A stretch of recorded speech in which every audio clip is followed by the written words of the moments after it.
He told the Hell's Angel my dad never came home. What happened next broke me. If you're a real man, you don't walk away from a kid who's hurting.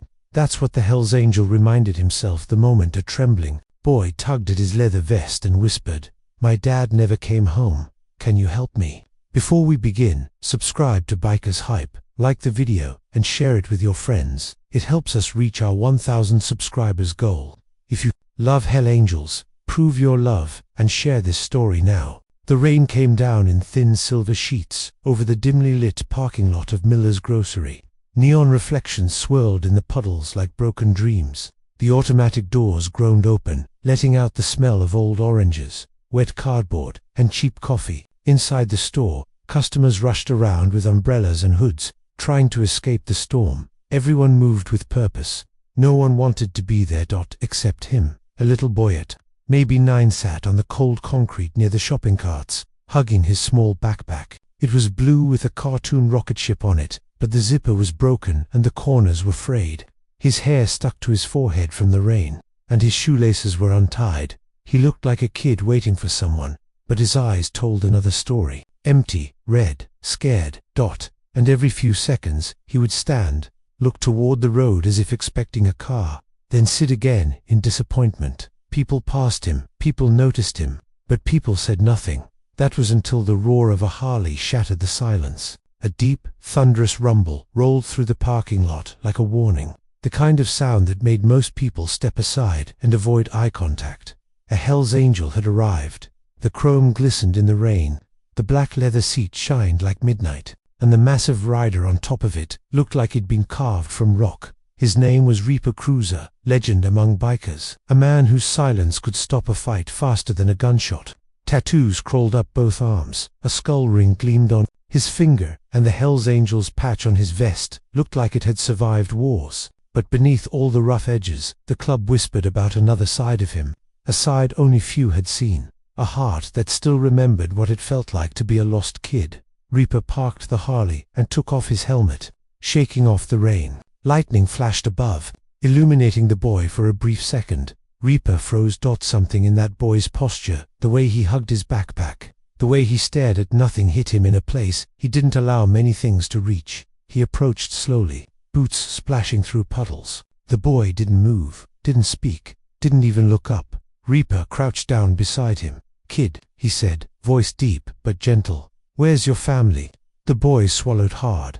His lips trembled. Then he whispered something so quietly, Reaper barely heard it over the rain. "My dad never came home." Reaper's jaw tightened. "Since when?" he asked, leaning closer. The boy's voice broke. "Since yesterday. He always comes home. But yesterday he didn't. I waited all night." He sniffed, wiping his nose on his sleeve. "And today, I came here to wait again. He always buys groceries on Fridays." Reaper felt a punch of emotion he didn't expect. "What's your name, kid?" "Eli. And your dad?" The boy looked down. Daniel Brooks." Reaper blinked. He knew that name. Everyone in the rougher part of the city did. Daniel Brooks wasn't a criminal. He wasn't a thug. He wasn't dangerous. He was a good man in a bad neighborhood. A man who chose honesty, even when life punished him for it. A man who worked 2 jobs and still found time to read bedtime stories to his son. Reaper's throat tightened. Daniel Brooks wasn't someone who just didn't come home. Something was wrong. Very, very wrong. Lightning struck again, thunder shaking the air. Eli held his backpack tighter. Reaper exhaled slowly, stood up, and extended a gloved hand. "Come on, kid." Eli looked up at the scary biker towering over him. "Why?" he whispered. Reaper's voice softened in a way only brothers in the club had ever heard. "Because real men don't leave kids in the rain. And because your old man, he's a good guy. If he's missing someone made him disappear." Eli hesitated, then took the biker's hand. Reaper lifted him gently and placed a heavy leather jacket around his shoulders to shield him from the rain. Then the Hell's Angel said something he rarely said to anyone. "You're safe now." But he didn't know. This night would uncover a truth so dark, so painful, so life-changing, that it would shake the entire biker brotherhood to its core. And it would all begin with a single missing father. Rain hammered the pavement as Reaper Cruz walked the boy toward his Harley. Eli clutched the oversized leather jacket around himself, trying to hide his shivers.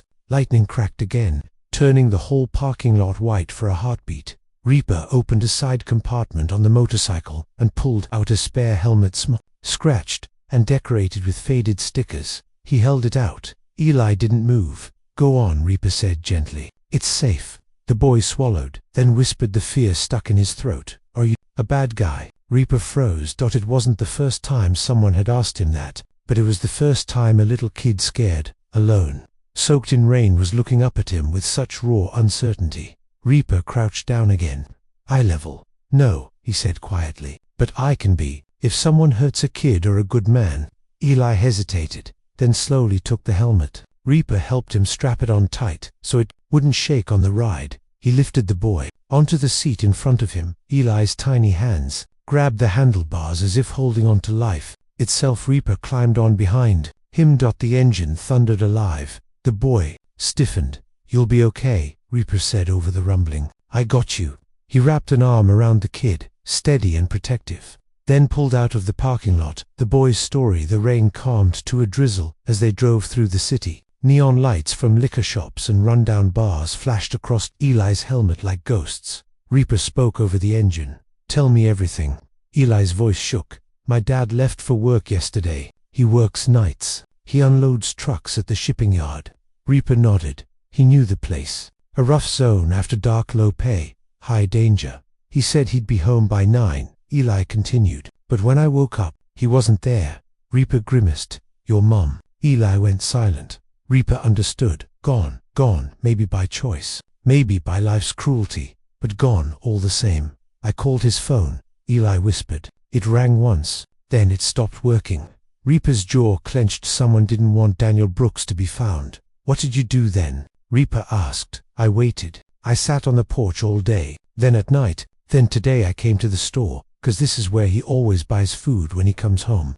Reaper felt something sink deep in his chest. A kid shouldn't know this much pain. A kid shouldn't be this used to being alone. "Eli," he asked softly, "you got anyone else? Grandma, uncle?" Eli shook his head. "It's just me and Dad." Reaper swallowed. The kid had no one, except now he had him. Reaper makes a choice. The Harley rolled through a dim industrial street, lined with rusted warehouses. Reaper slowed down near a familiar building, a biker bar, a Hells Angels hangout. Warm light spilled from the windows. Inside, laughter, clinking bottles, tattoos, leather brothers, family, people Reaper trusted with his life. Eli looked at the bar nervously. You're taking me there?" Reaper nodded. "My brothers can help." Eli hesitated. "Are they scary too?" Reaper smirked softly. "They're scary to the wrong people. Good people, kids, they'd take a bullet for MH. He parked the bike. "Come on, kid." He lifted Eli carefully, set him on the ground, then draped the oversized leather jacket tighter around his shoulders. The boy took his hand again, and for a moment, Reaper felt something unfamiliar, something warm. Responsibility, the kind he hadn't felt since he was young, since before the world had hardened him. Inside the den of angels, the bar door creaked open. Warm air rushed out. Cigarette smoke drifted. A pool table clacked in the back. Music from the 80s hummed from an old jukebox. And then silence. Every biker in the room turned toward the door. Their faces, tattooed massive, shifted from confusion to shock when they saw a kid beside Reaper. One man, Bull Jackson, built like a refrigerator with tattoos carved across his bald head, raised a brow. "Reaper, since when do you babysit?" The room chuckled lightly. Reaper shot them a death stare. The chuckling died instantly. Then he said loudly, firmly, "This kid's name is Eli. His dad's missing." The room changed. The atmosphere snapped from casual to deadly serious. Bikers set down their beers. Men straightened their vests. Conversations died mid-sentence. Eli shrank back, gripping Reaper's hand tighter. Bull approached, kneeling in front of the boy with surprising gentleness. "Hey, little man," he said in a deep rumbling voice. "We ain't gonna hurt you. We're gonna help you. That's what this family does." Eli stared, shocked that someone so big could speak so softly. Bull stood and faced Reaper. "What do you know?" Reaper crossed his arms. "Daniel Brooks didn't come home last night. Shipping yard." A low growl rose through the room. The shipping yard was on territory controlled by a rival gang, the Iron Serpents, a group known for extortion, cruelty, and disappearing people who got in their way.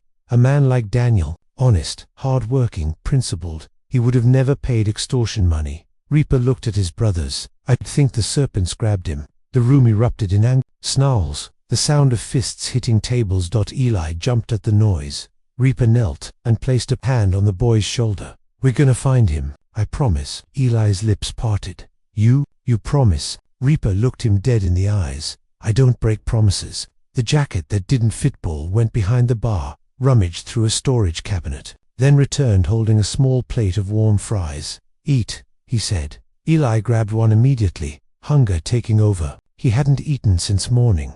Reaper watched him silently. Some of the brothers approached with more food nuggets, a small burger, even a cookie someone found. Eli tried thanking them between bites.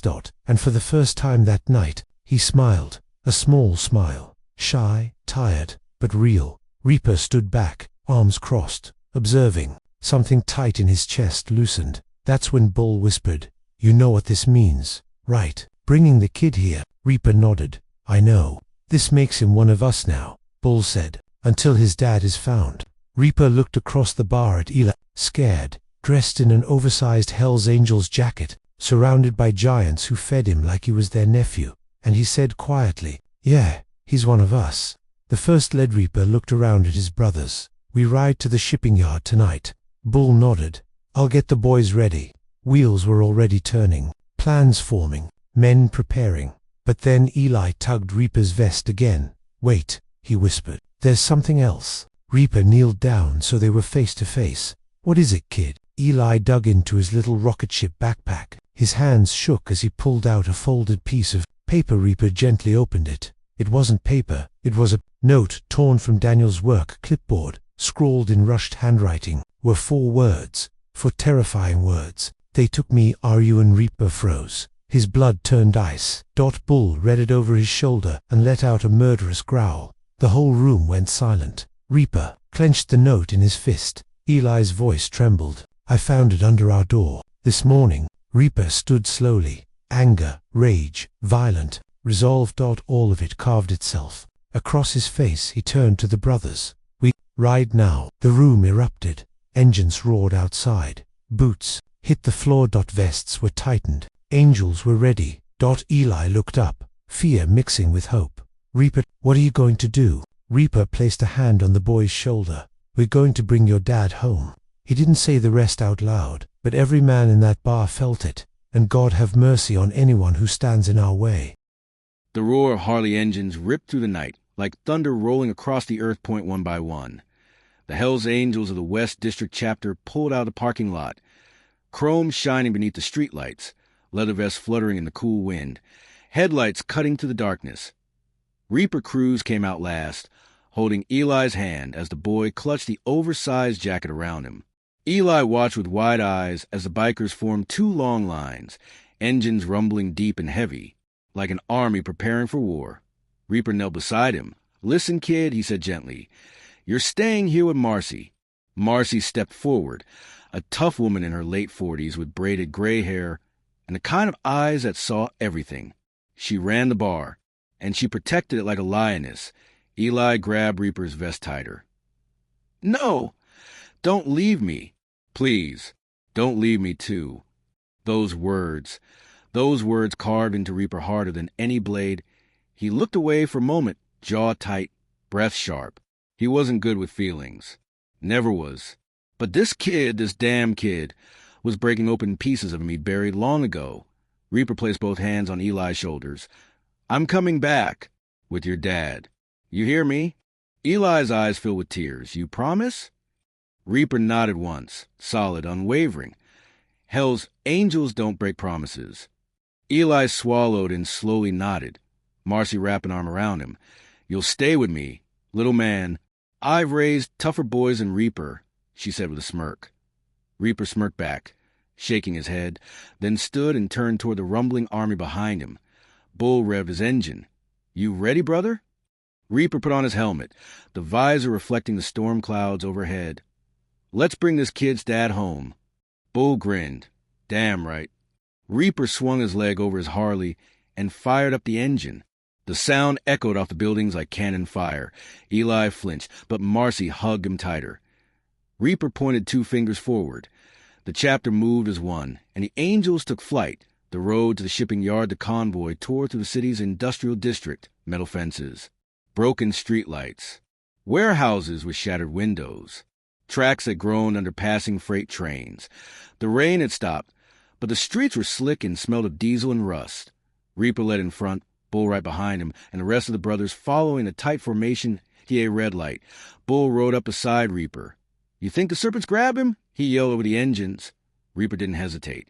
"I know they did." "You got a plan?" Reaper's jaw tightened. "We get answers. By any means." Bull chuckled darkly. "That's what I like to hear." The shipping yard, they arrive at the gates of the shipping yard. Massive metal fences, rusted locks, and a long stretch of shipping containers stacked like forgotten tombstones. The place looked dead, but Reaper felt something wrong in the air. Engines cut out one by one. Bull cracked his knuckles. "All right, brothers," he growled. "Masks off. No hiding tonight." Each biker removed their helmets, showing their faces to the world, showing they weren't afraid of anyone. Reaper stepped forward. He saw something on the ground, a crushed phone. He picked it up, turning it over. The case was blue. The back had a sticker, a cartoon rocket ship. That Reaper's breath hitched. "Daniels," he muttered. Bull's expression darkened. Then he didn't leave willingly. Reaper scanned the yard, and then he saw it, a trail, small droplets of dried blood on the concrete. Leading between the containers, he motioned the brothers forward. They moved like ghosts, silent, dangerous, ready. Reaper walked point hand on the steel chain around his waist. He didn't carry guns often. Guns killed too quickly.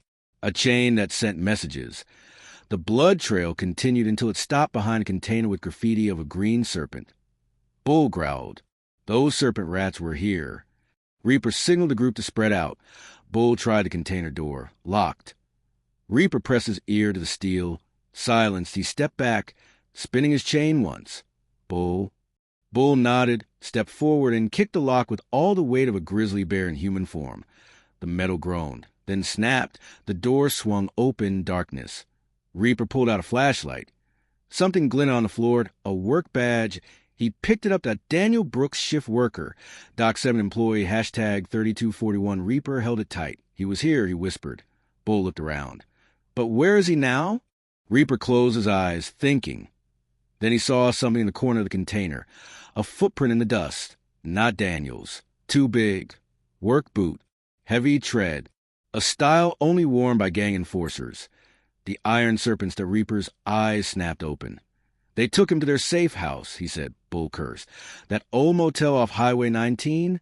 Reaper nodded sharply. "That one." "Hell," Bull muttered. "That place is a fortress." Reaper's voice wasn't calmed. IT wasn't loud. IT was ice. "We're breaking it." The iron serpent appeared as they turned to leave when a voice echoed from above. Well, if it ain't the angels." Reaper spun around. On top of the stack of containers stood 4 men in green jackets. Tattoos of coiled serpents covered their arms. One held a crowbar. Another held a chain. Another, a bat. The leader, lean, sharp-jawed, with dead eyes, smirked down. "Looking for someone?" he taunted. Bull tense, ready to charge. Reaper raised a hand, stopping him. The leader continued. "You want Daniel Brooks? He didn't pay what we asked, so we taught him a lesson." Reaper's jaw flexed. "What lesson?" The man laughed, a cold, cruel sound, the kind you don't walk away from. Bull took a step forward, fists shaking. Reaper didn't move. He stared dead into the man's eyes. "Where is he?" The serpent leader smiled wider. "Ask your little orphan friend. Maybe Daddy finally ran off for good." Reaper's blood boiled. Bull snarled. "I'll kill every last one of—" Reaper raised his voice, deep, commanding, final. "Bull, stand down." Bull froze. Reaper took one step forward. "You're going to tell me where Daniel is," he said quietly. The leader shrugged. "And if I don't—" Reaper let the chain fall from his waist. IT hit the ground with metallic snap. The air went dead. Stilled. Reaper's voice was cold enough to stop the world. "Then I'm climbing up there, and you won't be walking out." The serpent leader opened his mouth to respond, but he never got the chance. A voice rang out behind him. "HEY?" Everyone turned. A 5th serpent stumbled into view, clutching his stomach, breathing hard. "You idiots!" he shouted at his own crew. "Brooks ain't dead. He's at the old motel Room 6. Boss wants him moved tonight. Reaper's heart hammered. Alive. Bull grinned. Bad day to eavesdrop on your own gang, idiot. The leader spun toward the newcomer. You moron. Shut up. Too late. Reaper's chain whipped into the air, crack. It wrapped around the leader's ankle, yanking him off balance. He tumbled down the containers with a scream. The fight exploded. Angels against serpents. Leather versus leather. Fist versus bone. Steel against steel. Reaper didn't waste time. He slammed the leader to ground, planting a boot on his chest. Room 6, he growled. You sure? The man coughed. Why, yes, serpent to honor. Reaper kicked him hard enough to knock him out. Bull, he barked. Mount up. Bull spit on the ground. Let's go save our boy's dad. Engines roared again. Reaper's heart thundered with him. He had one mission now, one promise to keep. Bring Daniel Brooks home. For Eli, for the scared little kid in a too-big jacket waiting back at the bar, for the boy who whispered, My dad never came home. Reaper revved his Harley so loud the whole yard shook. We ride. The Hell's Angels stormed out of the shipping yard like a tidal wave of vengeance. The highway stretched ahead like a black ribbon under the moonlight. Wind tore at Reaper's vest. Engines rattled the bones of the night.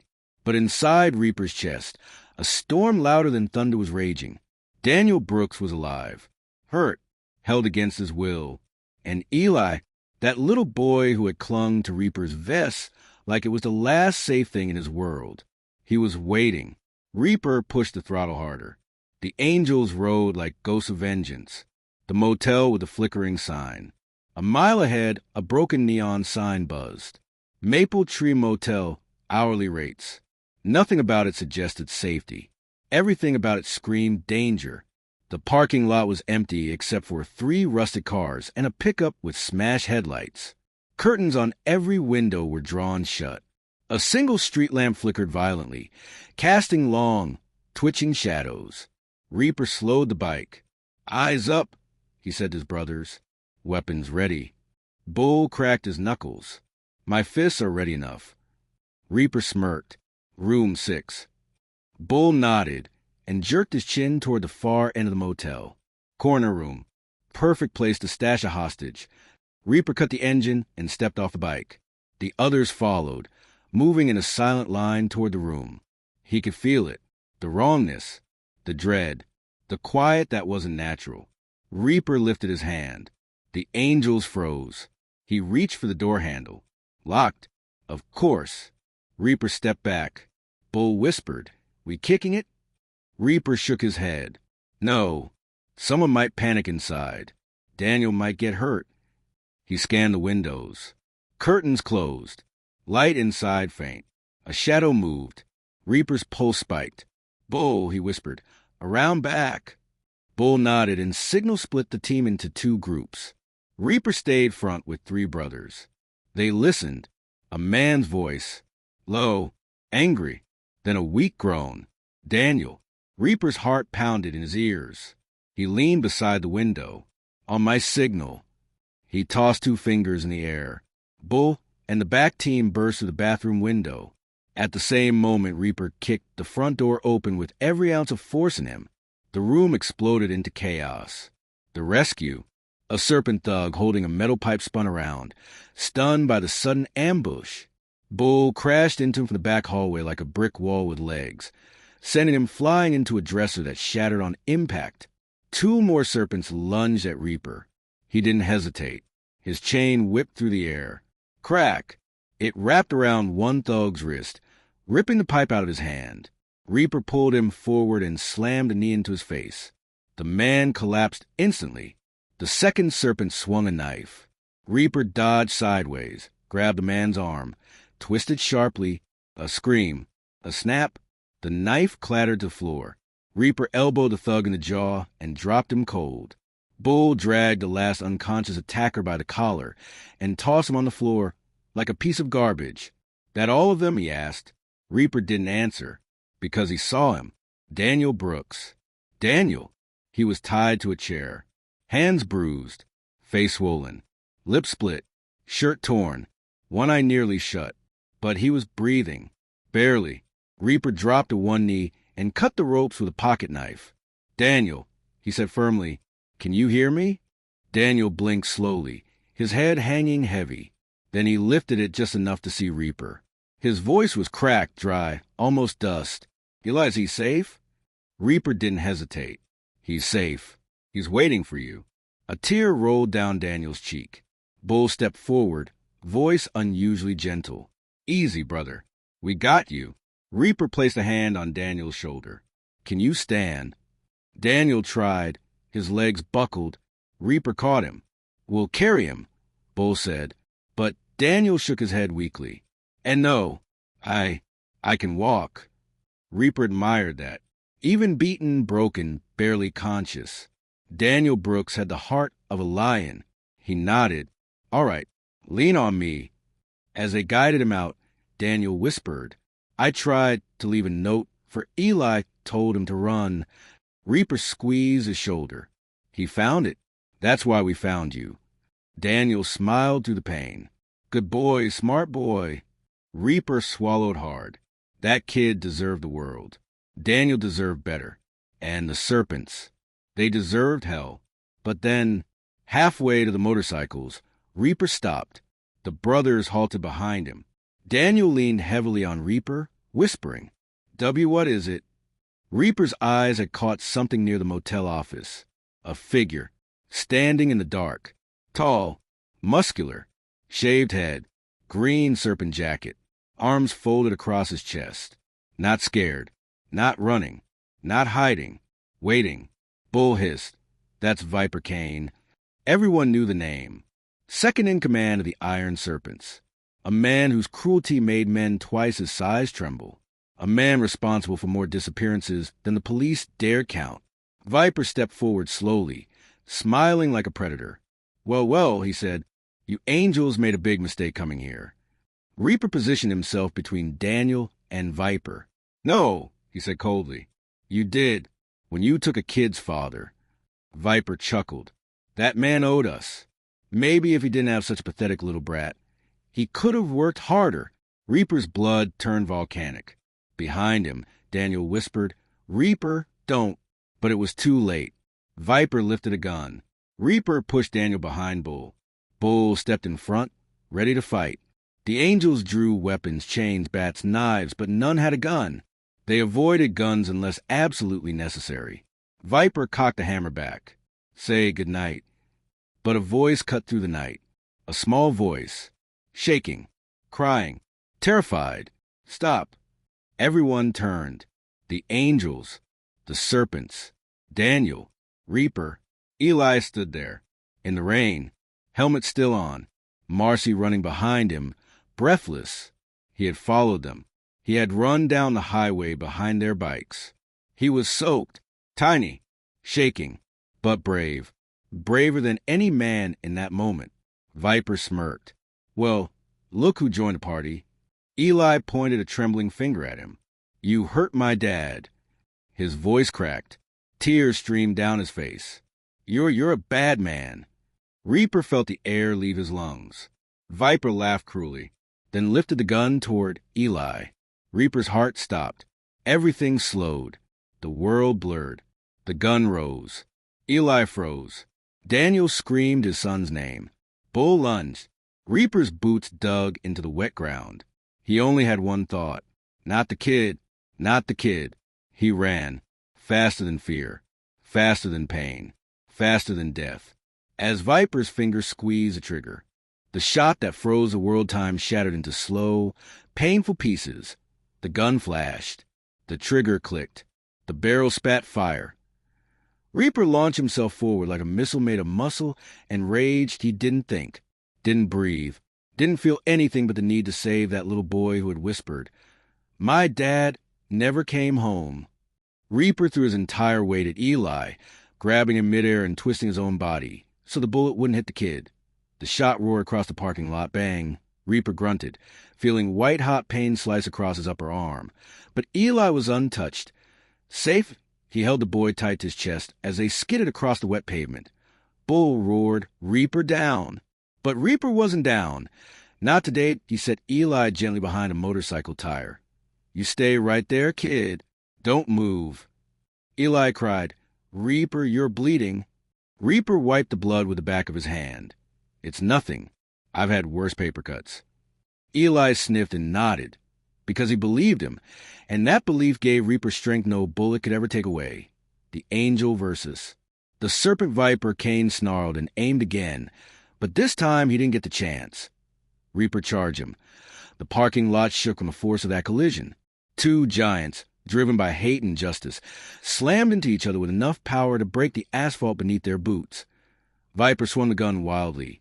Reaper grabbed his wrist and smashed it against the motel wall. The gun dropped. Bull stomped on it, crushing it into the mud.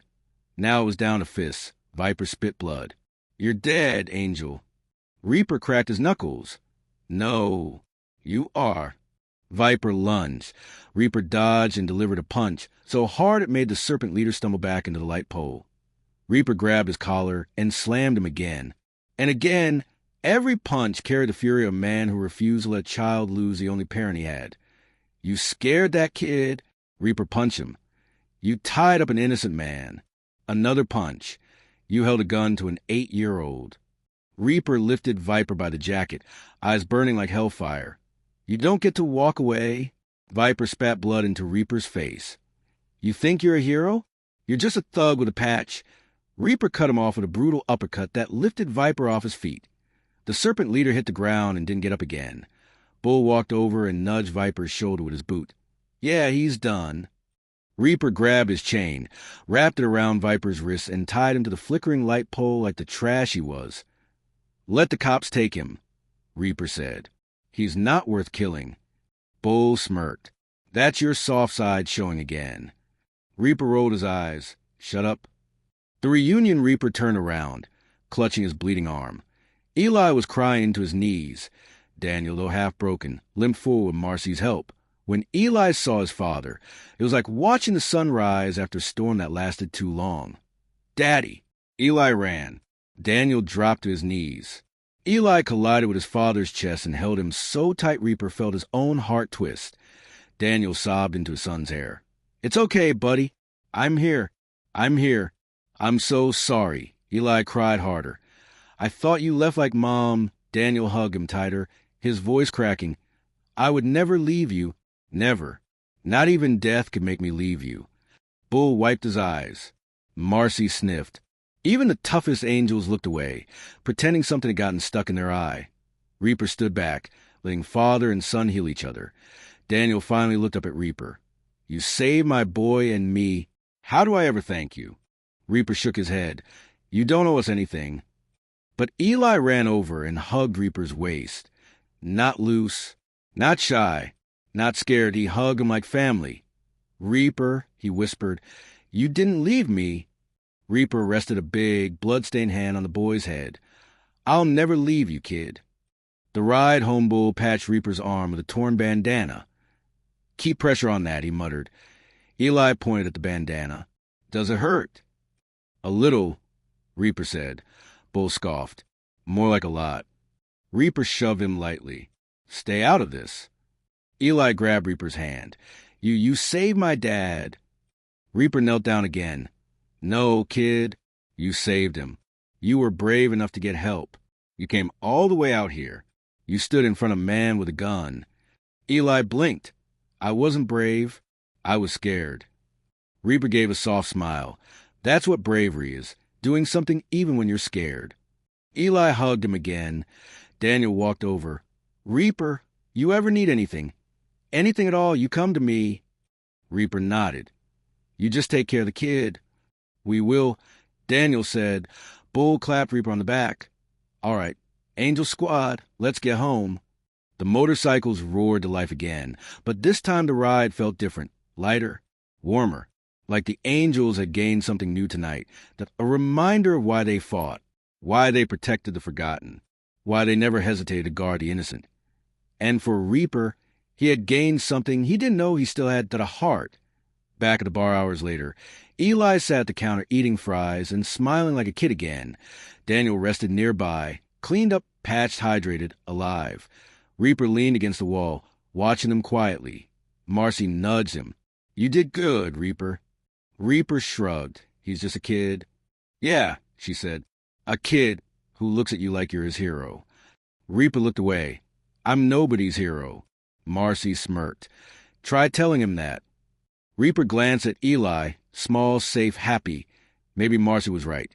The promise before leaving, Eli ran to Reaper, holding the huge leather jacket Reaper had lent him.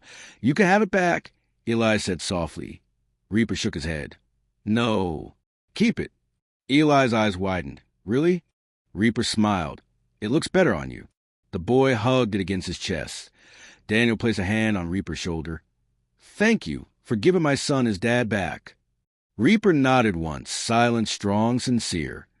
Then he stepped outside as the dawn broke, golden light spilling over the world, a new day to a safer day, because of one small boy and a Hell's Angel who refused to let him face the darkness alone.